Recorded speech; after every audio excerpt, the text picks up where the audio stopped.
सदर आसिफ अली जरदारी दौरे चीन के लिए इस्लामाबाद से रवाना हो गए। सदर आसिफ अली जरदारी 4 से 8 फरवरी तक दौरे चीन के लिए वफद के हमरा इस्लामाबाद से रवाना हुए।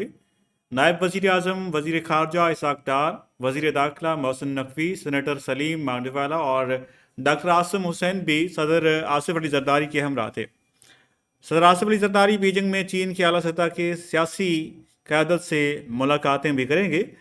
सदर आसिफ अली जरदारी चीनी सदर शी जिनपिंग और स्टेट काउंसिल के प्रीमियर ली चांग से भी मुलाकात करेंगे।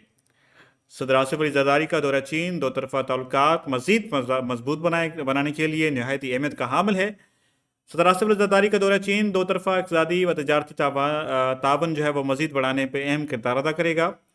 मुलाकातों के दौरान पाक चीन इक़्तिसादी राहदारी, इलाकाई रबूत, सिक्योरिटी तावन समेत अहम दो तरफा अमूर पर तबादला ख्याल किया जाएगा।